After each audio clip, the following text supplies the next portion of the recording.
আসসালামু আলাইকুম রহমতুল্লাহি বারাকাতুহু। আলহামদুলিল্লাহি রব্বিল আলামিন, নাহমাদুহু ওয়া নুসাল্লি আলা রাসূলিহিল কারীম নবিয়িনা মুহাম্মাদিন ওয়া আলা আলিহি ওয়া আসহাবিহি আজমাইন। শুরু হচ্ছে শব্দে শব্দে দরসে কোরআনের আজ পর্ব নম্বর 105, পার্ট নম্বর 105 ইনশাআল্লাহ বিইذনিল্লাহ, আমা তাওফীকি ইল্লা বিল্লাহ। সূরা 28 নম্বর পারার সূরা আল জুমআহ, 62 নম্বর সূরা সূরা আল জুমআ থেকে পাঠ করবো ইনশাআল্লাহ বিইذনিল্লাহ। আল্লাহ তাআলার কাছে তৌফিক কামনা করি, তিনি যেন আমাদেরকে কোরআন বুঝে পড়ার তৌফিক আল্লাহ তাআলা দান করেন। কোরআনের মাধ্যমে আল্লাহ তাআলা বান্দার সাথে যে কথোপকথন করেছেন, কোরআন শ্রবণ করা, কোরআন পাঠ করা, কোরআন অনুধাবন করা, কোরআনের শিক্ষা নেয়া, কোরআন থেকে পরিশুদ্ধ হওয়া, কোরআনের হিকমত ইত্যাদি বিষয়গুলো আল্লাহ তাআলা যা নাজিল করেছেন, সেই হিকমত আর সেই শিক্ষা, গোমরাহি থেকে দূরে থাকতে আল্লাহ তাআলা এই কোরআন দিয়েছেন, সেই কোরআনের হক যেন বাস্তবায়ন করতে পারি। আল্লাহুম্মা আমিন। জি, তাহলে পার্ট নম্বর 105। আউযু বিল্লাহি মিনাশ শাইতানির রাজীম।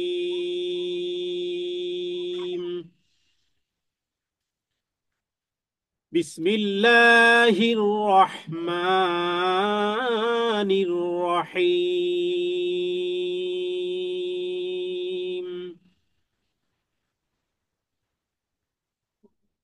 يسبح لله ما في السماوات وما في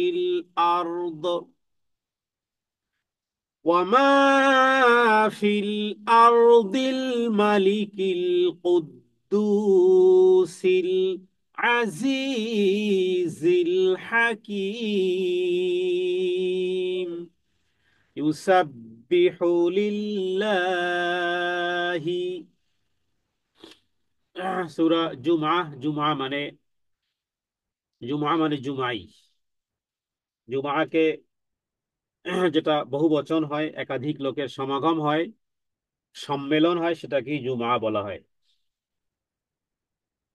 যদিও বাংলাতে এটাকে শুক্রবার বলা হয়, তবুও কিছু কিছু ওলামায়ে কেরামগণ আমাদের বাংলা ভাষার মধ্যে কিছু শব্দ আছে যেগুলো শব্দগত ও শিরক আছে, এবং অনেকগুলো বাংলা শব্দের লোগাতান, ইসতিলাহি পরিভাষায় যদিও ব্যবহার হয়, তবে কিছু কিছু শব্দ যেগুলো সম্পর্কে সতর্ক থাকা এবং উচ্চারণ না করাটাই বেটার।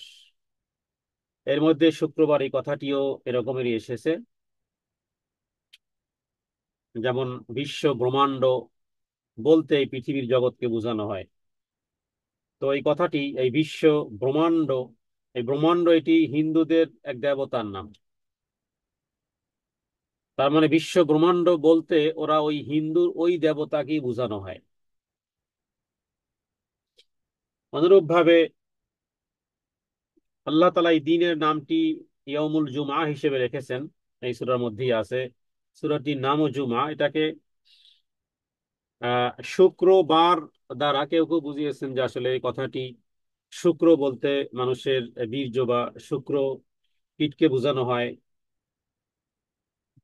এবং এটিও একটা হিন্দুয়ানি সংস্কৃতি বা হিন্দু ধর্মের কিছু শব্দের সাথে এটা সংযোগ স্থাপন আছে বিদায় সেটার তাহকিকে আর আমি গেলাম না। তো আমরা চেষ্টা করব ফ্রাইডে বলি অথবা ইয়াউমুল জুমআ বলি, যেহেতু এটা কোরআনুল কারিমে ব্যবহৃত একটি শব্দ, আবার সূরারও নাম, আবার হাদিসেও। চেষ্টা করব এই শুক্রবার এই কথাটি না বলার,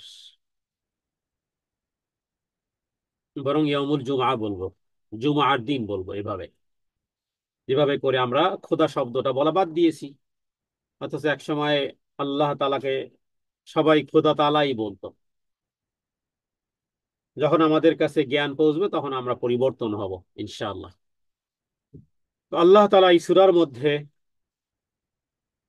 আল্লাহ তাআলা মুমিনদেরকে যেমন উপদেশ দিয়েছেন, অনুরূপভাবে ইহুদি সম্প্রদায় যারা সবচেয়ে পণ্ডিত ছিল, যাদের কাছে আগেই কিতাব ছিল, রসুল্লাহ সাল্লাম আসবেন এই পৃথিবীতে, তারাই ইস্তেকবাল করা, তাদের ওয়েলকাম করা দরকার ছিল। কিন্তু তারা, তাদের কাছে কিতাব, তাদের কাছে জ্ঞান থাকার পরেও, তাওরাতের জ্ঞান থাকার পরেও, তাওরাতের জ্ঞান থাকার পরেও তারা রসুল্লাহ সাল্লামকে চিনতে পেরেও তারপরও তারা ওয়েলকাম করেনি, বরং বিরোধিতায় লিপ্ত হয়েছে। তাদেরকে আল্লাহ তাআলা এই সূরার মধ্যে গাধার গাধা গাধার মতন উল্লেখ করেছেন, যেটা হলো ওই গাধার মতন, যাদেরকে, যেই গাধার উপরে, গাধাকে যদি স্বর্ণের মালা পরিয়ে দেওয়া হয় তো গাধা গাধাই থাকে। ও গাধার কখনো ঘোড়া হয় না, ও গাধাই থাকে।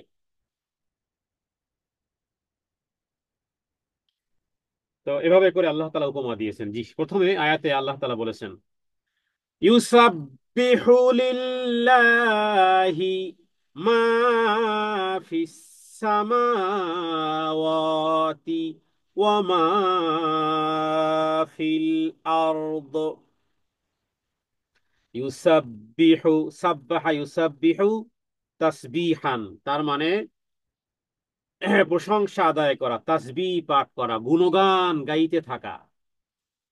মাজি আছে, মোজারে আছে, মুস্তাকবেলও আছে, তিন কাল, আরবির তিন কাল, অতীতকাল, বর্তমান কাল, ভবিষ্যৎ কাল।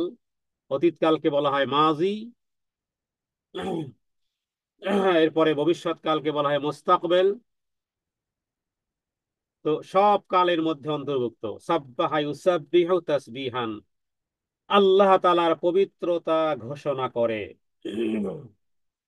আকাশে এবং জমিনে, আসমানে এবং জমিনে, এ দুভয়ের মধ্যে যা কিছু আছে, সব কিছু তার পবিত্রতা ঘোষণা করে। মাহফিস সামাওয়াতি ও মাহফিল আরদি, আসমান, জমিন, আকাশ এবং জমিনে, এই দুইয়ের মধ্যে যা কিছু আছে, যা কিছু আছে বলতে যা কিছু, মা, মা, মা মানে যা কিছু আছে, যাহা কিছু আছে, যা দেখি আর যা দেখি না, সব কিছু পবিত্রতা ঘোষণা করে আল্লাহ তাআলার। তার মানে জীবজন্তু তো আছে, জড় পদার্থও আছে, যা কিছু আছে সব কিছুই পবিত্রতা ঘোষণা করে। যেভাবে করে আল্লাহ তাআলা বলেছেন, আই মিন শাইইন ইল্লা ইউসাব্বিহু বিহামদি, এমন কোনো কিছু নেই যা আল্লাহ তাআলার প্রশংসা এবং পবিত্রতা এবং মহিমা ঘোষণা করে না। কিন্তু বিষয় হলো তোমাদের জ্ঞান এত খাটো, তোমাদের জ্ঞান এত ছোট, ওয়ালাকিল্লা তাফকাহুনা তাসবিহাহুম, ওয়ালাকিল্লা তাফকাহুনা, তোমরা অনুধাবন করতে পারো না, তোমরা বুঝতে পারো না, তাসবিহাহুম, তাদের পবিত্রতা এবং মহিমা ঘোষণা করার বিষয় তোমরা কোন রকমের জ্ঞান রাখো না, অনুধাবনও করতে পারো না। সূরা বনী ইসরাইলের মধ্যে আল্লাহ তাআলা আমাদের জ্ঞানের অক্ষমতা বুঝিয়ে দিয়েছেন এক কথায়। আবার অন্য আয়াতে আল্লাহ তাআলা বলছেন যে, অমা উতীতু মিনাল ইলমি ইল্লা কালিলান, আরে তোমাদেরকে সামান্যতম জ্ঞান দেওয়া হয়েছে, সামান্যতম জ্ঞান। তাহলে বিশ্বাস রাখতে হবে এই পৃথিবীর জীব, জড় যা কিছু আছে সব কিছু আমার রবের মহিমা এবং পবিত্রতা ঘোষণা করে। আল মালিকিল কুদ্দুস,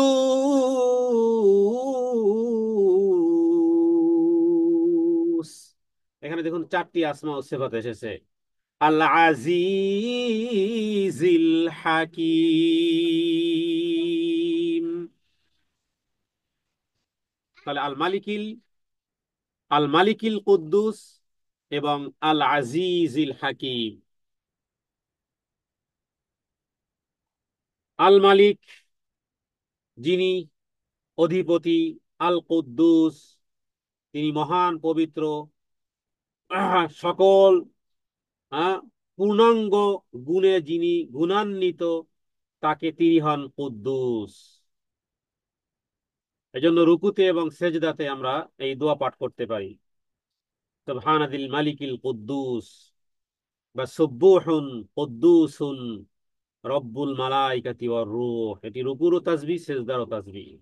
আল কুদ্দুস মহান পবিত্র যিনি, পূর্ণাঙ্গ গুণে গুণান্বিত যিনি, সে তিনি হলেন আল কুদ্দুস। আল আজিজ পরাক্রমশালী, মহাপরাক্রমশালী, আর মহান প্রজ্ঞাময় বা মহাজ্ঞানী, মহাপরাক্রমশালী এবং মহাবিজ্ঞানী। তার মানে নভমণ্ডল এবং ভূমণ্ডলে পৃথিবীতে যা কিছু আছে আল্লাহ তাআলার পবিত্রতা ঘোষণা করে, কারণ তিনি হলেন পরাক্রমশালী এবং প্রজ্ঞাময়। এবং যিনি আল মালিকিল কুদ্দুসিল আজিজিল হাকিম, যিনি বাদশাহ, হ্যাঁ, পবিত্রতার অধিকারী, পরাক্রমশালী এবং যিনি প্রজ্ঞাময়। রাসূলুল্লাহ সাল্লাল্লাহু আলাইহি সাল্লাম এই সূরাটি জুমার, জুমার সালাতে এই সূরাটি পাঠ করতেন, আর দ্বিতীয় সূরা মুনাফিকুন দ্বিতীয় রাকাতেও পাঠ করতেন।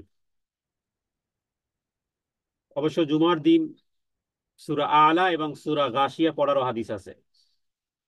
প্রথম রাকাতে সূরা আলা, দ্বিতীয় রাকাতে সূরাতুল গাশিয়া, হাল আতাকা হাদিসুল গাশিয়া, এটিও পড়তেন। আর ইবনে মাজার মধ্যে, আবু দাউদের হাদিসে পাওয়া যায় যে রাসূলুল্লাহ সাল্লাল্লাহু আলাইহি ওয়াসাল্লাম জুমার দিন এই জুমা সূরাতুল জুমা এটি পড়তেন। আর দ্বিতীয় আয়াতে কি পড়তেন? দ্বিতীয় আয়াতে পড়তেন সূরাতুল মুনাফিকুন। তাহলে আল্লাহ তাআলা এখানে এই সূরার 9 নম্বর আয়াতে এই এই সূরাটির নাম আছে, তার মানে সূরাতুল জুমআ। সূরাতুল জুমআ আয়াত 9 নম্বর আয়াতে আল্লাহ তাআলা এই নামের সূরার নামকরণ করেছেন, সে বিষয়টি আছে। তাহলে প্রথম আয়াত থেকে আমরা জানলাম যে সৃষ্টিকুলের যা কিছু আসমান এবং জমিনে আছে সব আল্লাহ তাআলাই, সব আল্লাহ তাআলার পবিত্রতা ঘোষণা করে, এবং তিনি একমাত্র বাদশাহ, এবং তিনি সমস্ত দোষ ত্রুটি থেকে পবিত্র, তিনি প্রতাপশালী, কেউ তাকে পরাস্ত করতে পারবে না। তিনি তার সৃষ্টির বিধান এবং তিনি ফয়সালা দেন, তিনি মালিক, তিনি কুদ্দুস, সার্বভৌম ক্ষমতার মালিক। তিনি আল মালিক বলতে আসলে সার্বভৌম ক্ষমতার মালিক, শুধু অধিপতি বললে হয় না। মুসলমানকে বিশ্বাস করতে হবে সার্বভৌমত্ব ক্ষমতার অধিকারী আল্লাহ সুবহানাহু ওয়া তাআলা। যদি মনে করা হয় জনগণ সকল ক্ষমতার উৎস, তাহলে তাহলে কুফরি হবে, তাকে তাকে নবায়ন করতে হবে। সার্বভৌম ক্ষমতার অধিকারী আল্লাহ সুবহানাহু ওয়া তাআলা, আর কেউ না। এটা হলো আল মালিক, আল মালিকের অর্থ। এরপরে আল কুদ্দুস, যিনি পূত পবিত্র, আল আজিজ আল হাকিম, যিনি পরাক্রমশালী, মহাপরাক্রমশালী, মহাপ্রজ্ঞাময়। আয়াত 2, হুয়াল্লাযী বাআসা ফিল উম্মিয়্যিনা রাসূলাম মিনহুম ইয়াতলু আলাইহিম আয়াতিহি হুয়াল্লাযী, ওই আল্লাহ তাআলা, হুয়া মানে তিনি, হুয়া মানে আল্লাহ, হুয়া মানে আল্লাহ সুবহানাহু ওয়া তাআলা। আল্লাহর আলিফ দিয়ে, হ্যাঁ, আলিফ লাম লাম হা, 4টি অক্ষর লাগে আল্লাহ লিখতে। যেদিক থেকে যে অক্ষরই কাটেন না কেন, যাই থাকে সেটা দিয়ে আল্লাহকে বোঝানো হয়। আলিফ কেটে দেন থাকে লিল্লাহ, লিল্লাহি মা ফিস সামাওয়াতি ওয়া মা ফিল আরদ। লাম কেটে দেন থাকে লাহু, লাহু মুলকুস সামাওয়াতি ওয়াল আরদ। এই লামও কেটে দেন, 4 অক্ষরের 3 অক্ষরই কেটে দেন থাকে শুধুমাত্র হু, হুয়াল্লাযী বাআসা ফিল উম্মিয়্যিন। ওই আল্লাহ তাআলা, আল্লাযী যিনি, বাআসা যিনি প্রেরণ করেছেন, ফিল উম্মিয়িনা এমন এক সমাজে নবীকে পাঠিয়েছেন, রাসূলাম মিনহুম তাদের মধ্য থেকে এমন একজন রাসূলকে পাঠিয়েছেন। উম্মি শাব্দিক অর্থ হয় নিরক্ষর, পারিভাষিক অর্থে বোঝানো হয় আরবদেরকে, আরবদেরকে বোঝানো হয়, কারণ রাসূলুল্লাহ সাল্লাল্লাহু আলাইহি ওয়াসাল্লাম আরবদের মধ্য থেকে এসেছেন। নবী আরাবি, হাশেমি, কুরাইশি, নবী আরবি। তো নবীজি অনারব থেকে আসেননি, এটাই মূলত আসলে উম্মিয়িন শব্দ, শাব্দিক অর্থ নিরক্ষর করা হয়। এটা রাসূলুল্লাহ সাল্লাল্লাহু আলাইহি ওয়াসাল্লামের জন্য রিসালাতের আরেকটি প্রমাণ, যে রাসূলুল্লাহ সাল্লাল্লাহু আলাইহি ওয়াসাল্লাম তিনি লিখতে পড়তে পারতেন না। যেটাকে বাংলাতে আমরা নিরক্ষর বলি, কিন্তু রাসূলুল্লাহ সাল্লাল্লাহু আলাইহি ওয়াসাল্লামের জন্য এটা শান, এই কারণে যেহেতু তাকে শিখিয়েছেন আল্লাহ সুবহানাহু ওয়া তাআলা। আর আরেকটি অর্থ হয় যে নবীকে প্রেরণ করা হয়েছে যেই আরবদের মধ্যে, এটা একটা অর্থ। দ্বিতীয় আর একটা অর্থ হলো যে অধিকাংশই সেখানে নিরক্ষরও ছিল। নিরক্ষরদের মধ্যে প্রেরণ করে আল্লাহ তাআলা তাদের প্রতি অনুগ্রহ করেছেন। এই জন্য আল্লাহ তাআলা বিশেষভাবে এই কথাটি উল্লেখ করেছেন, উম্মিয়িনা দ্বারা সম্মান বোঝানো হয়েছে, দুই দলের সম্মান। রাসূলুল্লাহ সাল্লাল্লাহু আলাইহি ওয়াসাল্লামের জন্য সম্মান, কারণ যিনি তোমাদের সামনে কোনো স্কুল মক্তবে পাঠশালায় বিদ্যালয় কলেজে বিশ্ববিদ্যালয়ে যাননি, অথচ এমন কোনো বিষয় নেই যে যার কাছ থেকে তোমরা প্রশ্ন করে উত্তর পাও না। এটা একটা। আর একটা হলো যে গোটা আরবদেরকে আল্লাহ সম্মান দিয়েছেন, কারণ গোটা আরবদের মধ্য থেকে তোমাদের মধ্য থেকে নবী এসেছেন। আর তৃতীয় হলো যে তোমাদের প্রতি অনুগ্রহ করেছেন তোমাদের তোমাদের মধ্য থেকে, এবং যার রেসালাতকে, যদিও তোমাদের মধ্য থেকে এসেছেন কিন্তু তার রেসালাত গোটা পৃথিবী ব্যাপী। তো এই আয়াতটি মূলত আসলে শুধু আরবদের জন্য খাস নয়, কারণ কোরআন কারীমের অন্য আয়াতে আল্লাহ তাআলা বলেছেন, হে নবী বলে দেন, ইয়া আইয়ুহান নাস, হে মানব সম্প্রদায়, ইন্নী রাসূলুল্লাহ ইলাইকুম জামিআন, ইন্নী রাসূলুল্লাহ ইলাইকুম, আমি তোমাদের সকলের জন্য আল্লাহর প্রেরিত রাসূল। জামিআন মানে আরব অনারব সব সকলের জন্য। তাহলে রাসূলুল্লাহ সাল্লাল্লাহু আলাইহি ওয়াসাল্লাম তিনি সকলের জন্য প্রেরণ হয়েছেন। বা'আসা ফিল উম্মিয়িনা, এই নিরক্ষরদের মধ্য থেকে একজন রাসূল, বা তোমাদের মধ্য থেকে একজন রাসূলকে প্রেরণ করেছেন যেই আল্লাহ তাআলা। এবার নবীজির কাজ কি সেটি বলা হয়েছে, ইয়াতলু আলাইহিম আয়াতিহি। ইয়াতলু, তালা ইয়াতলু, তিনি তিনি আবৃত করবেন, তিনি তেলাওয়াত করবেন, আলাইহিম তোমাদের কাছে, আয়াতিহি ওই কোরআনুল কারীমের আয়াত থেকে তাদের কাছে তেলাওয়াত করবেন আয়াত সমূহ। তাহলে এখানে তেলাওয়াতের বিষয়টি পাওয়া গেল, কিন্তু শুধুমাত্র যে তেলাওয়াতের জন্যই যে কোরআনকে নাজিল করা হয়নি সে বিষয়টিও এই আয়াতের মধ্যে উল্লেখ করা আছে। এরপরে দ্বিতীয় কি, ওয়ায়ুযাক্কিহিম, যাক্কা ইউযাক্কি তাদেরকে পবিত্র করা, তাদেরকে পরিশুদ্ধ করা, তাদেরকে পবিত্র করা, পবিত্র হওয়ার জন্য বুঝা জরুরি। না বুঝলে আপনি কি আদেশ কি নিষেধ ইত্যাদি বুঝবেন না। এই জন্য ইয়াতলুর সাথে ইউযাক্কিহিম আছে, পরিশুদ্ধ হওয়ার জন্য কোরআনুল কারীমের অর্থ বুঝা। আরো একাধিক অর্থ আছে। এরপরে ওয়ায়ুআল্লিমুহুমুল কিতাব, এবং তাদেরকে কোরআনের শিক্ষা দেওয়া। কোরআন কোরআন শিক্ষা না, কিন্তু শুধু কোরআনের শিক্ষা। এক হলো কোরআন শিক্ষা দেওয়া, কোরআন শিক্ষার ব্যাপারে খায়রুকুম মান তাআল্লামাল কোরআন ওয়া আল্লামা, উত্তম ক্যারিয়ার হলো সে যে কোরআন শিখায় এবং যে শেখে, উত্তম ক্যারিয়ার। কিন্তু এই শুধু উত্তম ক্যারিয়ারের মধ্যেই থাকা নয়, বরং ওয়ায়ুআল্লিমুহুমুল কিতাব, কোরআনের শিক্ষা দেওয়া। কোরআনের শিক্ষা কি, কোরআনের আদেশ কি, কোরআনের নিষেধ কি, কোরআনের আমর কি, কোরআনের নাহি কি ইত্যাদি। ওয়ায়ুআল্লিমুহুমুল কিতাব, কোরআনের শিক্ষা দেওয়া, কিতাবের শিক্ষা দেওয়া। ওয়াল হিকমা, এবং প্রজ্ঞা, এবং হেকমা, হেকমা মানে প্রজ্ঞা। তার মানে কিতাব এবং হেকমা।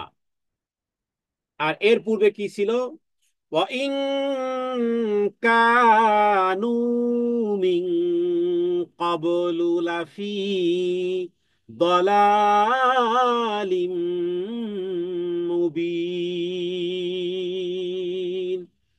বুঝা গেল যে এই আয়াতের শেষের অংশটি গুরুত্বপূর্ণ একটি বিষয়। সেটি হলো, আমরা যে প্রায় বলি যে দিনী শিক্ষায় যারা শিক্ষিত নন তারা তারা পণ্ডিত হতে পারেন কিন্তু মূর্খ পণ্ডিত। এই কথাটার সূত্র আসলে এখানে। আপনি পৃথিবীর সমস্ত জ্ঞান আহরণ করেছেন, আপনি পৃথিবীর সমস্ত বিশ্ববিদ্যালয় থেকে সার্টিফিকেট অর্জন করেছেন, কোরআনের জ্ঞান যদি আপনার না থাকে, আপনি পণ্ডিত হতে পারেন, তবে আপনি মূর্খ পণ্ডিত। দলিল সূরা জুমআর 2 নম্বর আয়াতের এই শেষ অংশ। কারণ আল্লাহ তাআলা বলতেছেন, ওয়াইন কানু মিন ক্বাবলু লাফি, এর পূর্বে তোমরা, যদিও এর পূর্বে তোমরা ছিলে কি, মিন ক্বাবলু এর পূর্বে, লাফি তোমরা ছিলে, দালালিম মুবিন সুস্পষ্ট গোমরাহিতে, স্পষ্ট গোমরাহিতে নিমজ্জিত তোমরা ছিলে। তার মানে তোমরা বিভ্রান্তির মধ্যে ছিলে, পথভ্রষ্টতার মধ্যে, গোমরাহির মধ্যে নিপতিত ছিলে, ঘোর বিভ্রান্তিতে।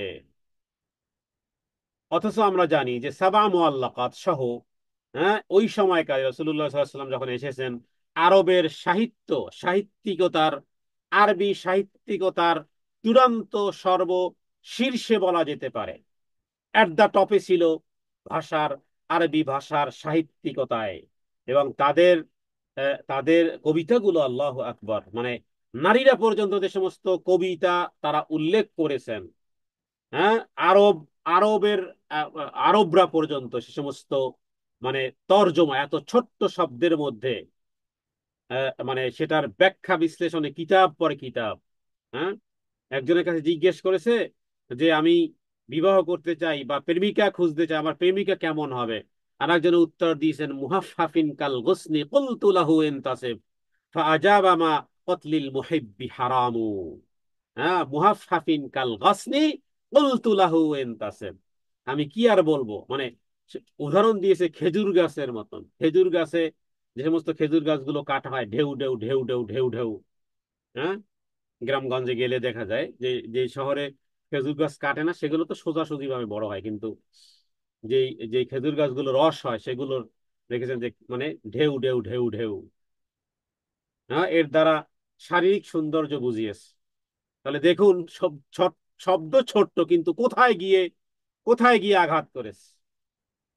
এ হলো আরবের ছোট্ট একটা, মানে একটা অংশ শুধু বললাম, মুহাফফাফিন কাল গাসনি কুলতু লাহু ইনতাসিব ফাআজাবা মা কতলুল মুহিব্বি হারাম। এক এক মেসরা, এক পংক্তি, এক পংক্তির অনেক অর্থ। তো এখানে মূল যে চুম্বক অংশটি আমাদের গ্রহণ করা, সেটি হলো যে এটা দ্বারা এটা ভাবার কোনো কারণ নেই মনে হয় সব তারা মনে হয় মূর্খ ছিল। না, মূর্খ ছিল না তারা। তারা খেজুরের বিচি দেখে বলতে পারতো এই খেজুর মক্কার নাকি মদিনার। তাও সেটা উটের পায়খানা দেখে বলে বলে ফেলতে পারতো। উটের পায়খানার মধ্যে বিচি বের হয়েছে, সেই বিচিটা কি মক্কার, এই এই উট কি মক্কার উট নাকি মদিনার উট? হ্যাঁ, পা, পায়ের মাপ দেখে, মরুভূমির মধ্যে পায়ের মাপ দেখে বলে ফেলতে পারতো এই অমুকের পা, অমুকের বাবা, অমুকের পা এটা। একজন নারী তাদের চোখের সামনে দিয়ে হেঁটে গেলে, হ্যাঁ, তারা তার হাঁটার ভঙ্গিমা দেখে, হ্যাঁ, বুঝতে পারতো যে তার ছেলে, তার পেটের মধ্যে ছেলে নামে। কোন পায়ে ভর দিয়ে নারী হাঁটতেছে, কি বাম পায়ে ভর দিয়ে হাঁটতেছে নাকি ডান পায়ে ভর দিয়ে হাঁটতেছে, মানে হামেলা মহিলা। হ্যাঁ, তো এ হলো তাদের তাদের তাদের জ্ঞানের কথাগুলো বিভিন্ন কিতাবাদিতে লেখা। তার মানে এরা এরা এরা পণ্ডিত ছিল, কিন্তু বিষয় হলো আল্লাহ এখানে বলেছেন ওয়াইন কানু মিন ক্বাবলু লাফি দালালিম মুবিন। এরা ইতিপূর্বে ছিল জাহেলে, তা ঘোর বিভ্রান্তিতে ছিল।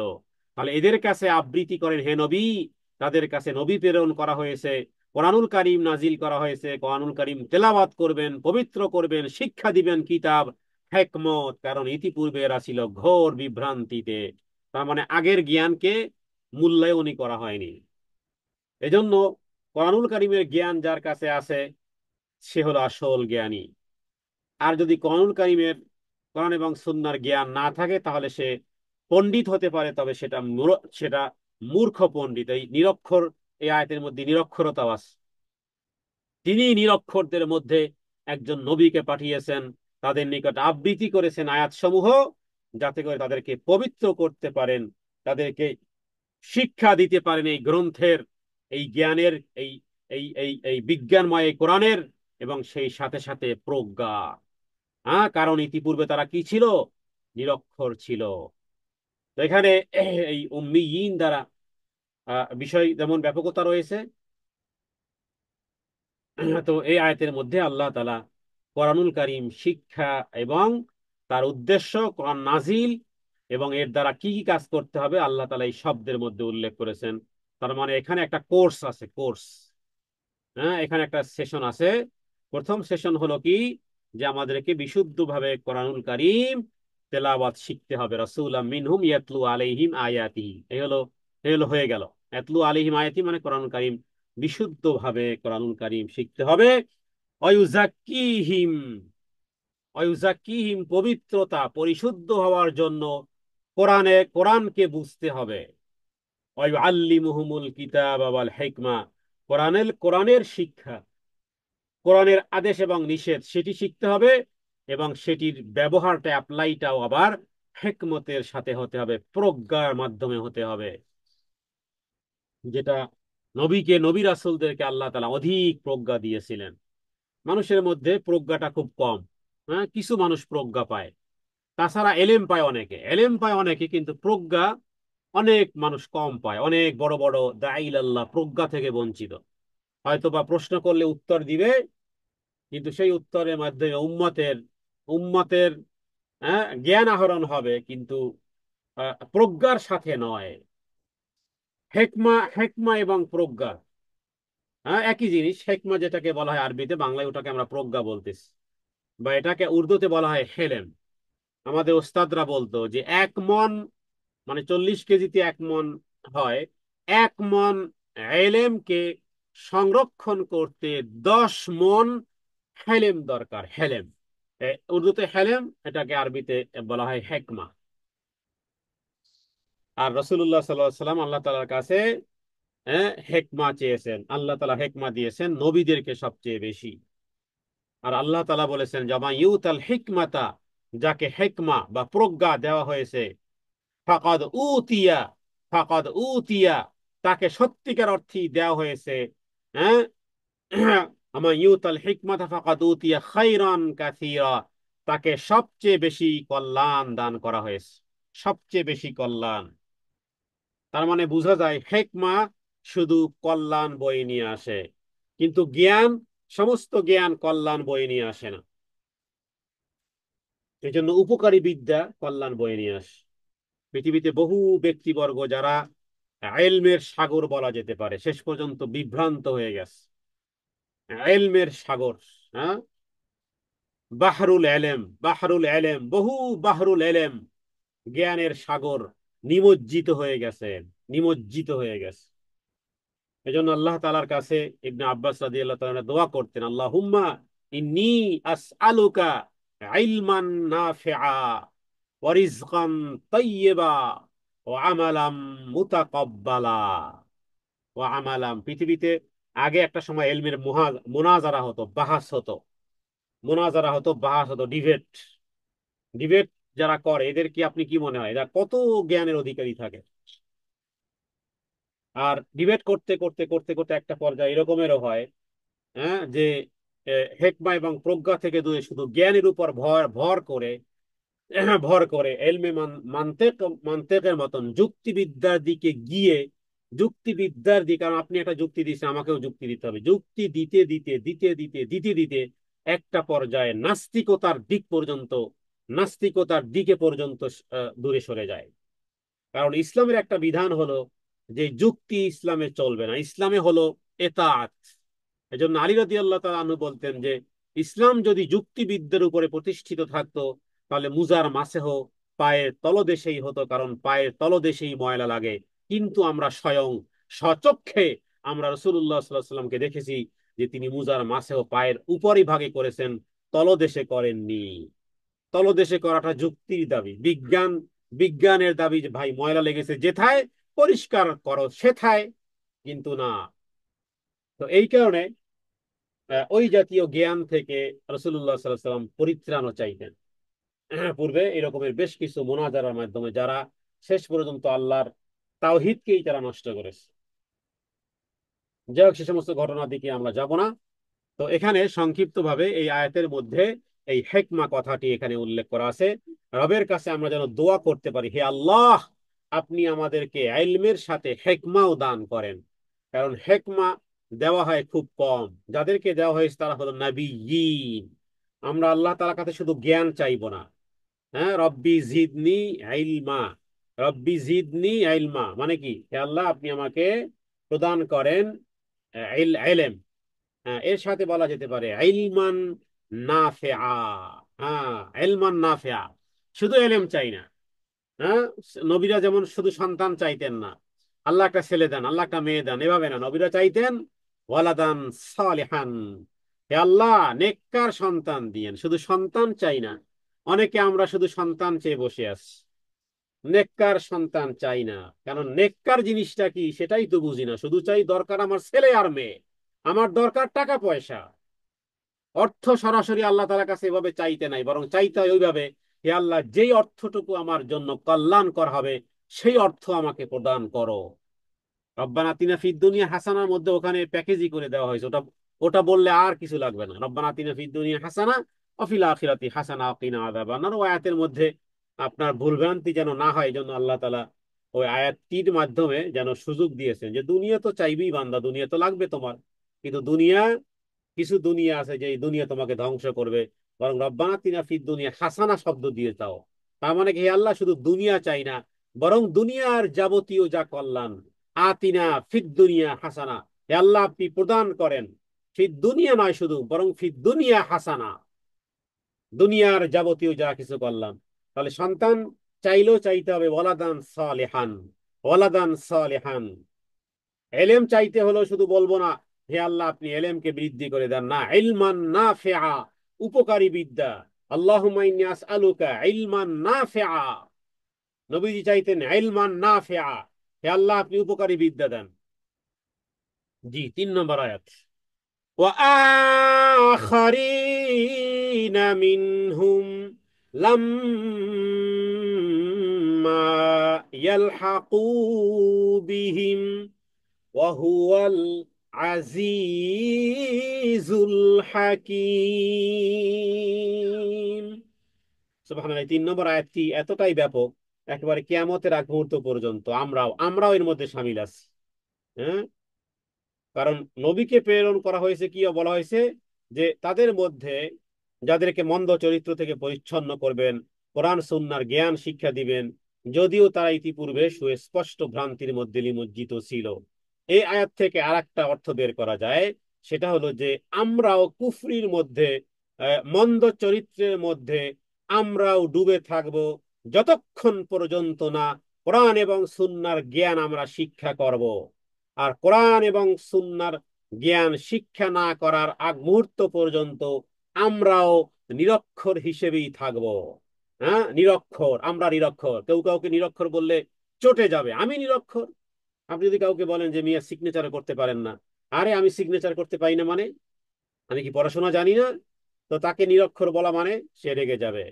কিন্তু এই কোরআন কারিমের আয়াত থেকে, কোরআন কারিমের আয়াতের, কারণ এই 3 নম্বর আয়াতকে আবার উল্লেখ করা হয়েছে কিয়ামতের আগ মুহূর্ত পর্যন্ত, তাহলে তা ওই আরবের ওই সময়কালে, কোরআন নাজিল হওয়ার আগেকারের সময়কাল এবং কিয়ামতের আগ মুহূর্ত পর্যন্ত সময়কাল, গোটা মানুষ, মানব শ্রেণী, তারা যদি এই আল্লিমুহুমুল কিতাব ওয়াল হিকমাতা ওয়ায়ুযাক্কিহিম, এই পর্যন্ত এই ক্যাটাগরি, এই কোর্স, কোরআনের এই কোর্স ইয়াতলু আলাইহিম থেকে শুরু হয়েছে ওয়ায়ুযাক্কিহিম ওয়ায়ুআল্লিমুহুমুল কিতাবা ওয়াল হিকমা, এই 4টি কোর্সের মধ্যে যদি কোনো কিয়ামতের আগ মুহূর্ত পর্যন্ত কোনো ব্যক্তিবর্গ তারা যদি না আসে, তাহলে ওই আয়াতের মধ্যে পিছনে বলা হয়েছে না, ওই আয়াতের শেষে ওয়াইন কানু মিন ক্বাবলু লাফি দালালিম মুবিন, তারা সুস্পষ্ট বিভ্রান্তির মধ্যেই হাবুডুবু খাবে। মুহাম্মদ সাল্লাল্লাহু আলাইহি সাল্লামের আগে আসার আগেও যেমন যেই জাতি হাবুডুবু খেয়েছিল, বর্তমান সময়কালেও হাবুডুবু খাবে। হাবুডুবু থেকে বাঁচতে হইলে এই 4 জিনিস, যেই 4 জিনিসের কথা সূরা আসরের মধ্যে উল্লেখ উল্লেখ করা আছে।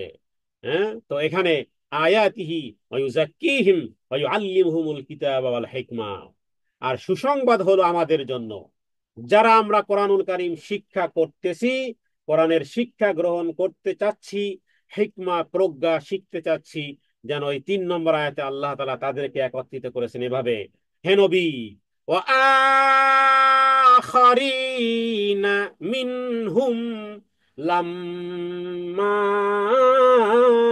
ইয়ালহাকু বিহিম, ওয়া আখারিন এবং অন্যান্যরাও, মিনহুম তাদের মধ্য থেকে, লাম্মা ইয়ালহাকু বিহিম যারা মিলিত হবে।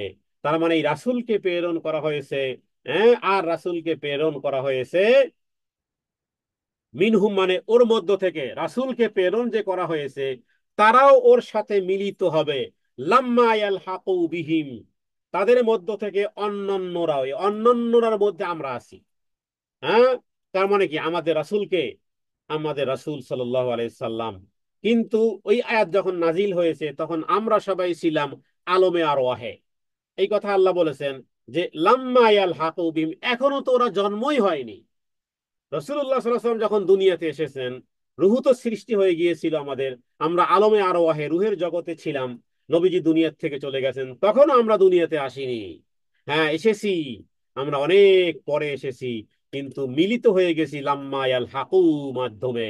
কোরআনুল কারীম সূত্র রেখেছে যে আসো, এই সূত্রের মাধ্যমে সেই আগের মধ্যেই গিয়ে তুমি মিলিত হতে পারবে। হ্যাঁ, আরব হওয়াটা শর্ত নয়, অনারব হও। হ্যাঁ, যেখানেই হও না কেন, যেখানেই থাকো না কেন।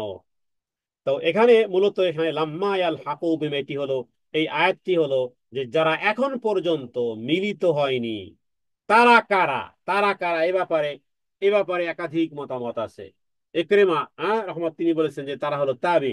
ইমাম শাওকানি বলেছেন তারা হলো সাহাবীদের থেকে শুরু করে কিয়ামত দিবস পর্যন্ত যত পৃথিবীতে মানুষ আসবে এবং যারা কোরআন কারীম শিক্ষা করবে, কোরআনের ধারক বাহক হবে, হ্যাঁ, ইত্যাদি যে চারটি ক্যাটাগরি বলা হয়েছে, এরা সবাই এর মধ্যে শামিল।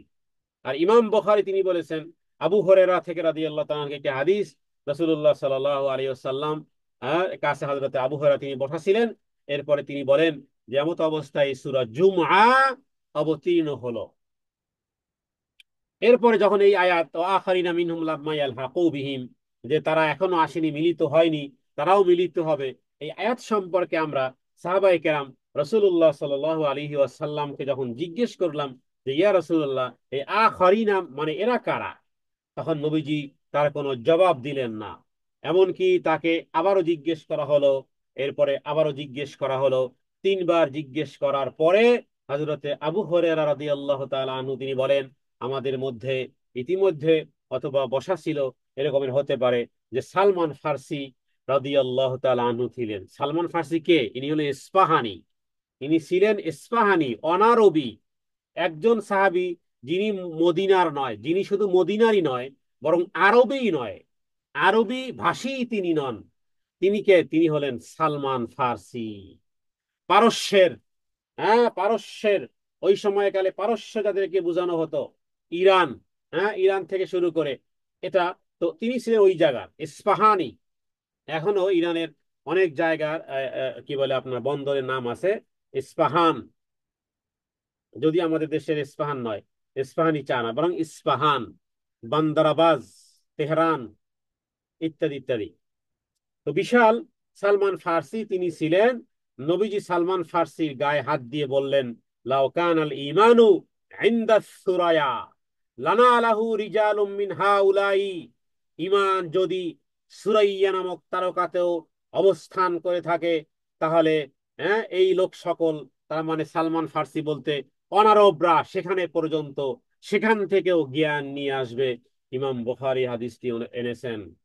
এই জন্য রাসূলুল্লাহ সাল্লাল্লাহু আলাইহি ওয়াসাল্লাম রোম এবং পারস্য সহ অন্যান্য জাতিদের নিকটে বিভিন্ন ভাবে চিঠিপত্র লিখে, হ্যাঁ, লিখেছেন, কারণ তারাও, তোমরাও আসো আখারিনা মিনহুম, তোমরাও শামিল হতে পারবে। উদ্দেশ্য হলো অনারব যারাই রাসূলুল্লাহ সাল্লাল্লাহু আলাইহি ওয়াসাল্লামের প্রতি ঈমান আনবে, আরব হোক অনারব হোক, সবাই রাসূলুল্লাহ সাল্লাল্লাহু আলাইহি ওয়াসাল্লামের জীবদ্দশায় থাকুক অথবা কিয়ামতের আগ মুহূর্ত পর্যন্ত আসুক, ওয়া আখারিনা দ্বারা সকল অনারবের সকল মুসলিমরা যারা ঈমান এনেছে এবং এই ক্যাটাগরির মধ্যে এসেছে, তাদের কথাই কুরআনুল কারীমে আল্লাহ তাআলা উল্লেখ করেছেন। তাহলে এটা অবশ্যই খুশির সংবাদ যে আমরাই ওয়াখারিনা মিনহুম লাম্মা ইয়ালহাকুর মধ্যে আমরাও চলে এসেছি। তাহলে এর দ্বারা শুধুমাত্র আরব নয়, বরং পারস্য, রোম, হ্যাঁ, বর্বর, সুদান, তুর্কিস্তান, মোগল, কুর্দিস্তান, চীন, বাংলাদেশ, ভারত, নেপাল ইত্যাদি যা আছে বিশ্ববাসী সবাই এর অন্তর্ভুক্ত। এবং রাসূলুল্লাহ সাল্লাল্লাহু আলাইহি ওয়াসাল্লামের নবুয়ত সবার জন্য। সুতরাং যারাই তার উপর ঈমান আনবে, ইসলাম গ্রহণ করবে এবং ওর মধ্যে অন্তর্ভুক্ত হবে, তারাই মূলত আসলে এর মধ্যে অংশগ্রহণ করতে পারবে। আল্লাহ তাআলা যেন আমাদেরকে ওর মধ্যেই রাখেন। এবং এটার মধ্যে, হ্যাঁ, আমরা আয়াতের অর্থ করেছি সম্ভবত যে আখারিনা মিনহুম লাম্মা ইয়ালহাকু বিহিম, এই আয়াতটির অর্থ এটা, আখারিনা এবং তাদের মধ্য থেকে অন্যান্যরাও, মিনহু অন্যান্যরাও, লাম্মা ইয়ালহাকু বিহিম, লাম্মা যারা, ইয়ালহাকু বিহিম বা যারা এক না, লাম্মা ইয়ালহাকু যারা এখনো আসেনি, এখনো মিলিত হয়নি তাদের সাথে। আর আল্লাহ তাআলা হলেন ওহুয়াল আজিজুল হাকিম, আর তিনি হলেন মহাপরাক্রমশালী এবং মহান বিজ্ঞানী বা মহাপ্রজ্ঞাময়। সুতরাং দিনের জ্ঞান যারা অর্জন করতে পেরেছে, হাদিস থেকে বোঝা যায় আল্লাহ তাআলা কাকে ভালোবাসেন। যদি এই প্রশ্ন আমরা হাদিসকে বলি যে আল্লাহ তাআলা কোন বান্দাকে ভালোবাসেন, এটা বুঝার কোনো ইন্ডিকেটর আছে কিনা, কোনো মাপযন্ত্র আছে কিনা, তাহলে হাদিস বলতেছে যে আল্লাহ তাআলা তাকে ভালোবাসেন যাকে দ্বীনের জ্ঞান দান করেন। আল্লাহর ভালোবাসার ধরনের এমন, মান ইউরিদিল্লাহু বিহি খাইরান ইউফাক্কিহু ফিদ্দীন। আল্লাহ তাআলা যাকে ভালোবাসেন, যার কল্যাণ কামনা করেন, তাকে দ্বীনের জ্ঞান দান করেন। আল্লাহ তাআলা আমাদেরকে ভালোবেসেছেন বিদায় কোরআনুল কারীমের দর্সে আল্লাহ অংশগ্রহণ করার তৌফিক দিয়েছেন। হে আল্লাহ, তোমার এই ভালোবাসার কদর যেন করতে পারি, আমাদের মানবীয় দুর্বলতা থেকে দূরে থেকে, শয়তানের ওয়াসওয়াসা আর ফেরেব থেকে বেঁচে থেকে, সত্যিকার অর্থে তোমার সন্তুষ্টির জন্য যেন জান আর প্রাণের যেন যেন যেন কোরবানি যেন করতে পারি। জান আর জান আর মাল আর আর দেহের আর প্রাণের কোরবানি যেন করে হলেও যেন তোমার সন্তুষ্টির মধ্যে যেন বরকরার থাকতে পারি। এবার দেখুন আয়াতগুলোর কি একটা ছন্দ, মানে কি একটা মিল, মানে একটার সাথে আর একটাকে ডেভেলপ করতেছে। 4 নম্বর আয়াতে দেখুন এবার আল্লাহ তাআলা কি বলতেছেন। ওই যে পূর্বে যাদেরকে চারটি জ্ঞান যারা লাভ করেছে, তারা পূর্বের লোকদের সাথে গিয়ে মিলিত হবে, ওই সূত্রটার সাথে এই 4 নম্বর আয়াতকে মিলাবেন, তাহলে অর্থ বুঝে আসবে। যালিকা ফাদলুল্লাহ, যালিকা, যালিকা মানে ওই পূর্বের জিনিস, যালিকা দূরের জিনিসকে বোঝানো হয়, দূরের জিনিসকে ইঙ্গিতের জন্য যালিকা ব্যবহার করা হয়। ওই যে ওই যে ওই যে ওই যে এটার জন্য যালিকা, আর এই যে এটার জন্য হাদা, হাদানে। আর দূরের জিনিসকে বোঝানোর জন্য যালিকা। তাহলে ওই যে 2 নম্বর আয়াত এবং 3 নম্বর আয়াতে যে বিষয়গুলো বলা হলো, ওইগুলো যারা লাভ করেছে, আল্লাহ তাআলা যেন তাদের কথা বলতেছেন ফাদলুল্লাহ, এটা আল্লাহর অনেক বড় অনুগ্রহ, অনেক বড় অনুগ্রহ। একটা নেকামল বেশি নিয়ে যেতে পারাটা কিয়ামতের দিন ওই ব্যক্তির চেয়ে তিনি অগ্রগামী যার একটা নেকামল কম আছে। একটা নেকামল, একটি নেকামল বেশি যার, তিনি ধন্য গো, ধন্য গো। ওই ব্যক্তি, তোমার পিতা মাতাও ধন্য, দুনিয়া থেকে তুমি একটি নেকামল হলেও বেশি আনতে পেরেছো। এই জন্য এমন এক মণিমুক্তা যে অ্যাগেইন আর অ্যাগেইন নিয়ে আসার কোনোই চান্স নেই। সূরা সাজদার মধ্যে আপনারা পড়েছেন যে যখন অপরাধীদেরকে নিয়ে আসা হবে, অতারাল, হে নবী তুমি দেখবে, অতারাল মুজরিমিনা নাকিসু রুসিহিম, তারা তাদের মস্তককে অবনত করে রাখবে, অপরাধী যেহেতু। এবার এবার এদের এদের মাথা তাদের নিচু হয়ে আছে। এরপর তারা বলবে রব্বানা, হ্যাঁ ফরজে আনা, হে আল্লাহ, একটা মাত্র কথা বলতে চাই, একটা অনুরোধ রাখতে চাই, কি? ফরজে আনা, যদি আপনি প্রত্যাবর্তন আবার আমাদেরকে করাতেন দুনিয়ার জীবদ্দশায়, নামাল সালিহান, এমন নেকামল করে আসতাম, ইন্না, নিশ্চয়ই আমরা, কুন্না, অবশ্যই হইব, মুকিনিন, একেবারে পাকাপোক্ত ইমানদার। শুধু একবার চান্স দিয়েই দেখেন না আপনি, একবার চান্স দিয়েই দেখেন যে কি পরিমাণ আমরা ইমানদার হয়ে আবার ফিরে আসব। আল্লাহ বলবেন ওয়ালাউ শিনা লাআতাইনা কুল্লা নাফসিন হুদাহা ওয়ালাকিন হাক্কাল কাওলু মিন্নি লাআমলাআন্না জাহান্নামা মিনাল জিন্নাতি ওয়ান নাসি আজমাইন ফাযুকু বিমা নাসিতুম লিকা ইয়াউমিকুম হাযা ইন্না নাসিনাকুম ওয়াযুকু আযাবাল খুলদি বিমা কুনতুম তা'মালুন। আল্লাহু আকবার, আল্লাহ তাআলা কতগুলো শব্দ ব্যবহার করেছেন। ওরা শুধু রিকোয়েস্ট করেছিল যে দুনিয়াতে একবার রিটার্ন করে দেখান না, একবার একটু চান্স দিয়েই দেখেন না। আমরা এমন ভাবে মুকিনিন হব আল্লাহ, এমন ভাবে হব, অবশ্যই অবশ্যই হব। আল্লাহ তাআলা রাগে আর গোস্বায়, ধমকের সাথে কতগুলো কথা বলেছেন। ওয়ালাউ শিনা লাআতাইনা, যদি আমি চাইতাম, কুল্লা নাফসিন হুদাহা, সবাইকে আমি হেদায়েত দিয়ে দিতে পারতাম। কিন্তু আমার কথাই সত্য, আমি জাহান্নামকে পরিপূর্ণ করে দেব। এই আয়াত সালাফরা পড়তে গিয়ে আর পড়তে পারতেন না সালাতের মধ্যে। এই আয়াতের মধ্যে এত ব্যাপকতা আছে। আমি জাহান্নামকে পরিপূর্ণ করে দেব মানুষ এবং জিন্নাত দিয়ে। ওয়ালাকিন হাক্কাল কাউলু মিন্নি, আমার কথাই সত্য প্রমাণিত হবে। লাম লান্না, ভরে দেব, পূর্ণ করে দেব মানুষ আর জিন দিয়ে। মিনাল জিন্নাতি ওয়ান নাসি আজমাইন। এরপরে বলা হবে ফাদুকু, ফাদুকু আস্বাদন করো, জাহান্নামের শাস্তি আস্বাদন করো, যেভাবে করে দুনিয়ার জীবদ্দশায় ভুলে গিয়েছিলেন। সাহাবায়ে কেরাম সালাত আদায় করতেছেন বাগানের মধ্যে। একটা পাখি বাগানের মধ্যে ঢুকেছে, খসমস খসমস খসমস। হ্যাঁ, পাখিরা পাখিরা মনে করে এমন জায়গায় ঢুকছে, তো বের হতে পারতেছে না, আওয়াজ দিচ্ছে, আওয়াজ আওয়াজ দিচ্ছে। নামাজের মধ্যে খালা সৃষ্টি হয়েছে, নামাজের মধ্যে একাগ্রতা নষ্ট হয়ে গেছে। দেখলেন যে একটা পাখি ওই সবুজের সবুজের সমারোহের যেই বাগান বাড়ি বানিয়েছেন ওর মধ্যে ঢুকছে আর বের হতে পারতেছে না। তো পাখির প্রতিও রাগ নয়, বরং তিনি বললেন যে যেই বাগান বাড়ি যেই বাগান বাড়ি আমার সালাতের মধ্যে খালাল সৃষ্টি করা হয়েছে, ওই বাগানই আমি রাখবো না, আল্লাহ রাস্তায়, আল্লাহ রাস্তায় দান করে দেব, আল্লাহ রাস্তায় দান করে দেব। এটা কোন জায়গায় পর্যন্ত ইমানটা পৌঁছলে এমনটা করতে পারে? আপনার কি মনে হয়? গল্প, গাল গল্প মনে হয় কি? হ্যাঁ, এই আয়াতগুলো যদি বুঝি আমরা, এই যে আয়াতটি পাঠ করলাম, ফাদুকু, এবার জাহান্নামের শাস্তি আস্বাদন করো। কেন? বিমা নাসিতুম, দুনিয়ায় ভুলে গিয়েছিলে। যেই জিনিস আমাকে ভুলায়, যেই স্বর্ণ আমাকে রবের কাছ থেকে ভুলাবে, ওই স্বর্ণই ওই স্বর্ণই আমার জন্য শত্রু। যেই ঘর আর যেই বাড়ি আর যেই গাড়ি আর যেই নারী, যেই জিনিস আমাদেরকে আল্লাহর রবের স্মরণ থেকে দূরে সরাবে, ওই জিনিসই আমার জন্য ফিতনা। ওই জিনিসই, কারণ আমাকে আমার রবের কাছ থেকে ভুলিয়ে নিয়েছে। ফাযুকু বিমা নাসিতুম লিকা ইয়াউমিকুম হাদা, আজকের দিনে যেটা সাক্ষাৎ আছে, এই সাক্ষাৎকে তোমরা ভুলে গিয়েছিলে, সুতরাং জাহান্নামের শাস্তি ভোগ করো। এই জন্য আল্লাহ তাআলার কাছে, হে আল্লাহ, তোমার কাছে যেই জিনিস দামি, হে আল্লাহ ওই জিনিস তুমি আমাদেরকে দান করো।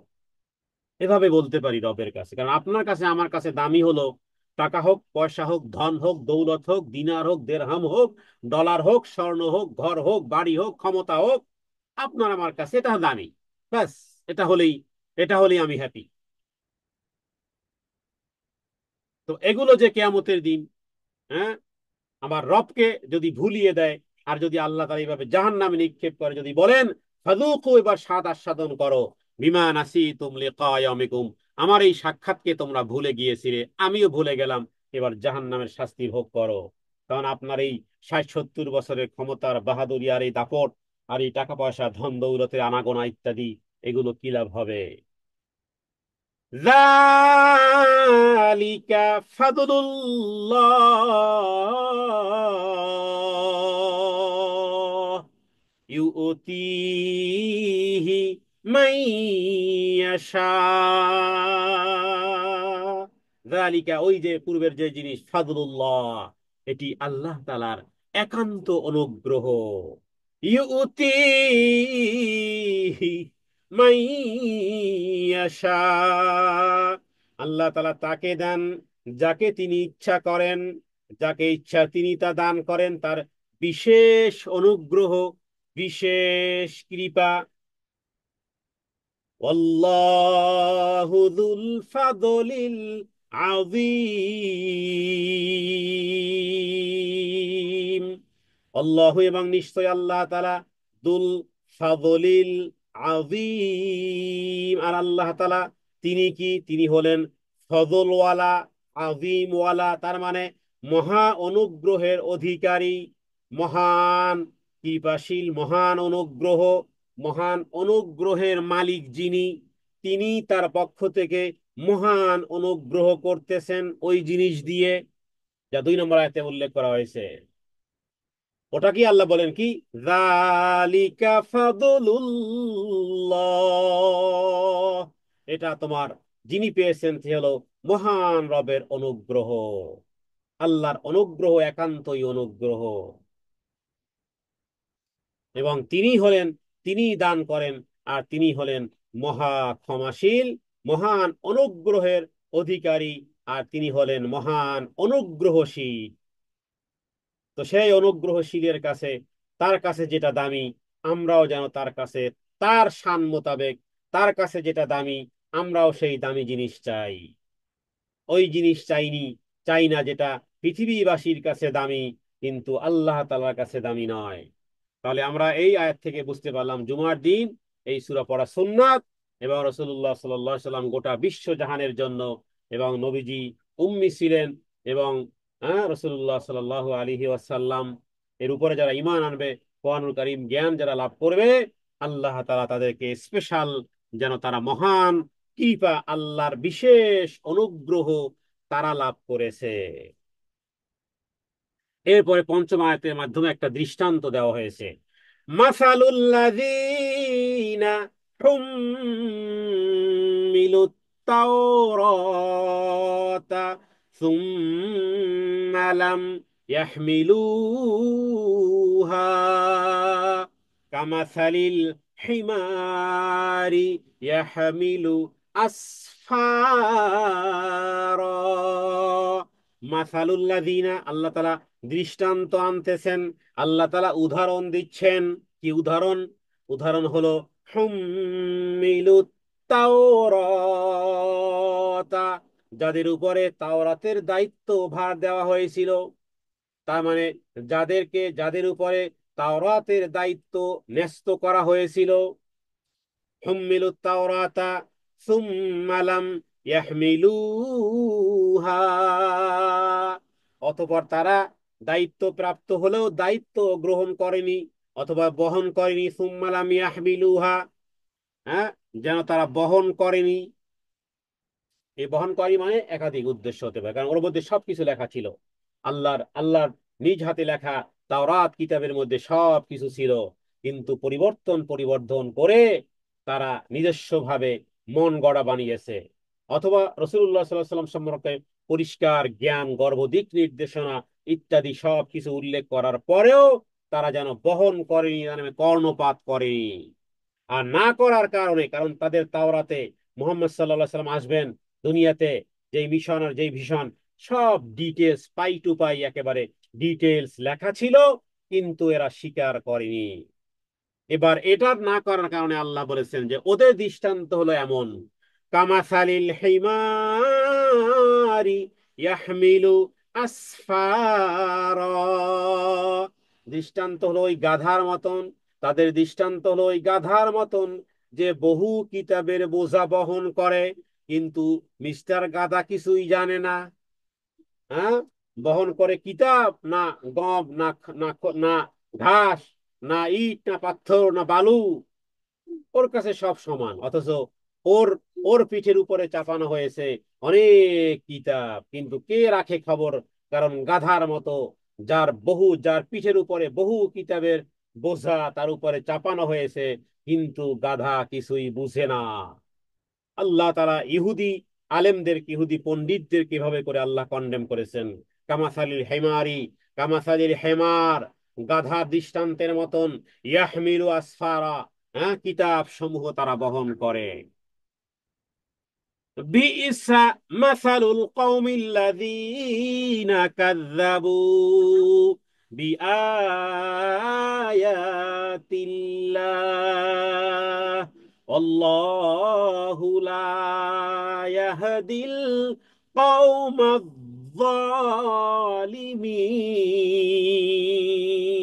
যালিমিন। বিইসা মাসালুল কওম, কতই নিকৃষ্ট, হ্যাঁ, ওই ওই কম, ওদের কথা যারা কাযযাবু বিআয়াতিল্লাহ, যারা আল্লাহর আয়াত সমূহকে মিথ্যা প্রতিপন্ন করেছে, তাদের দৃষ্টান্ত কতই না নিকৃষ্ট। আল্লাহু লা ইয়াহদিল কওমায যালিমিন, জালেম সম্প্রদায়কে আল্লাহ সঠিক পথে পরিচালিত করেন না। তাহলে এই আয়াতের মধ্যে বোঝা গেল, যারা যারা আমরা নিজেরা নিজের উপরে জুলুম, কয়েক ধরনের হয়। এক হলো যে আপনি কারো উপর জুলুম করেছেন, হ্যাঁ, এটারও দুই ভাগ হয়, যে মানুষের উপর নাকি আল্লাহর উপরে। আল্লাহর উপর জুলুম করা মানে হলো যে আপনি আল্লাহর জন্য যে ঘোষণা দেওয়া দরকার ছিল সেই ঘোষণাটা দেননি, তাওহীদের দাবি পূর্ণ করেননি, তার মানে আপনি জুলুম করেছেন। অথচ যিনি করেছেন আপনাকে সৃষ্টি, যিনি আপনাকে সৃষ্টি করেছেন, অথচ তাকে আপনি সেই হকটি দেননি, আপনি জুলুম করেছেন। আর এক জুলুম হয় আমরা নিজেদের উপরে নিজেরা জুলুম করেছি, যেভাবে করে তাশাহুদের বৈঠকে আমরা পড়ি না, আল্লাহুম্মা, হে আল্লাহ, ইন্নী, নিশ্চয়ই আমি, জলামতু নাফসি, আমি জুলুম করেছি আমার উপরে, জুলমান কাসীরা, অনেক জুলুম আমি আমার উপরে করেছি। এখানে নিজেকে নিজেকে দেয়া হচ্ছে তিরস্কার। হ্যাঁ, নিজেকে বলা হচ্ছে, "হে আল্লাহ, আমি তো আমার উপরে অনেক বড় ধরনের জুলুম করেছি, জলামতু নাফসি জুলমান কাসীরা ওয়ালা ইয়াগফিরুয যুনুবা।"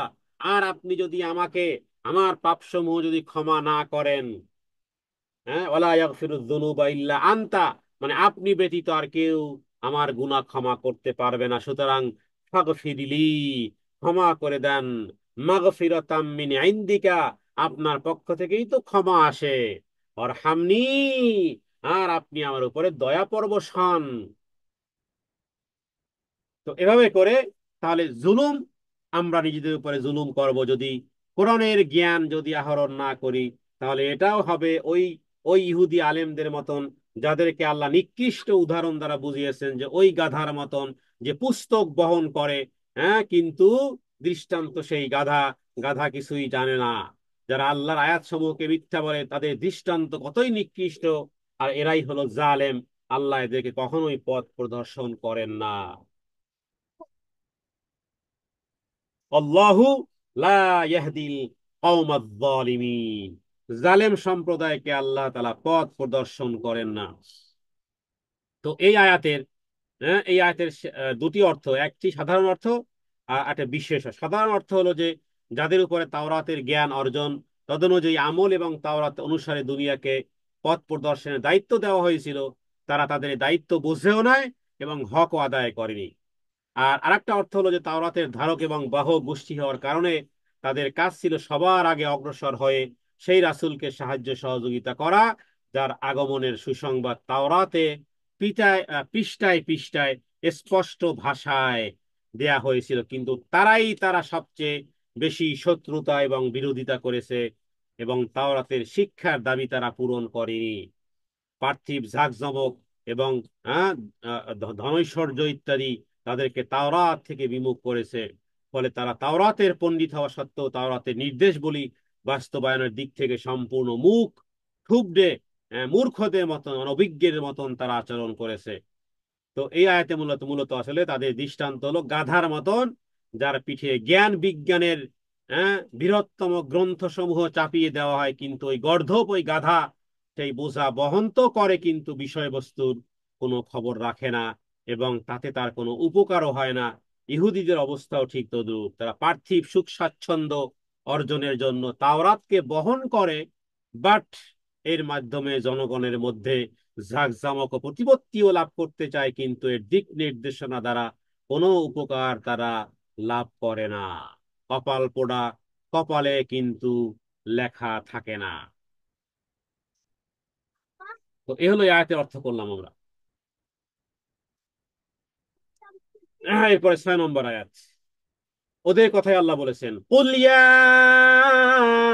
আইয়ুহাল্লাযীনা হাদু, হে নবী আপনি বলে দেন, হ্যাঁ, তাদেরকে আপনি বলে দেন, যারা ইহুদি হয়েছো, ওই সব ইহুদিকে, হ্যাঁ, কুল ইয়া আইয়ুহাল্লাযীনা হাদু, বলেন হে নবী, হে ইহুদিরা, ইন জামতুম আন্নাকুম আউলিয়া উলিল্লাহি মিন দুনিন নাস, ইহুদিরা চাপাবাজিতে, মানে গলাবাজিতে খুব বেশি, চোরের মায়ের বড় গলার মতন ইহুদিরা বিভিন্ন কথা বলতো, যে আমরাই আগে জান্নাতে যাবো, আমরাই আল্লাহর প্রিয়, আমরাই এই, আমরাই সেই, এইভাবে করে মুসলমানদেরকে পথে ঘাটে বারবার কন্ডেম করতো।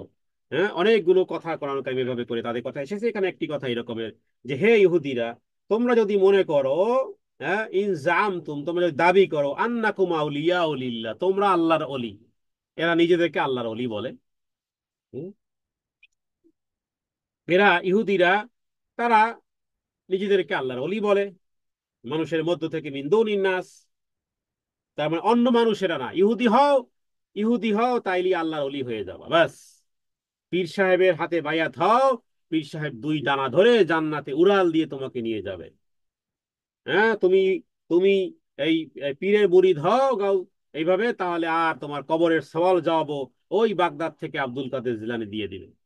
এরকমের ভণ্ডামি কথাবার্তা ইহুদিদের স্বভাব ছিল।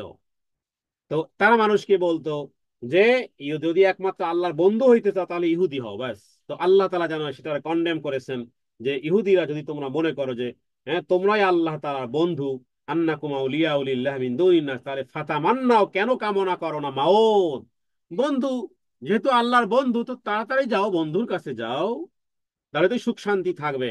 ফাতামান্নাউল মাউত ইন কুনতুম সাদিকিন, যদি তোমরা দাবিতে যদি সত্যবাদী হয়ে থাকো তাহলে মৃত্যু কামনা করো। হ্যাঁ, মৃত্যু কামনা করো। এটা এক ধরনের কথার প্রশ্ন, এক ধরনের প্রশ্ন। আল্লাহ তাআলা 7 নম্বর আয়াতে আল্লাহ ওদের উত্তর দিয়েছেন, ওয়ালা ইয়াতামান্নাউনাহু, হে নবী, তারা কখনোই মৃত্যু কামনা করবে না, আবাদান, কভু নয়, কশ্চিন কালে নয়। বিমা কদ্দামাত আইদিহিম, এই কারণে যারা তারা কি পাঠিয়েছে, হ্যাঁ, তারা নিজ হাতে যে সমস্ত জিনিসগুলো অগ্রে প্রেরণ করেছে, তারা জানে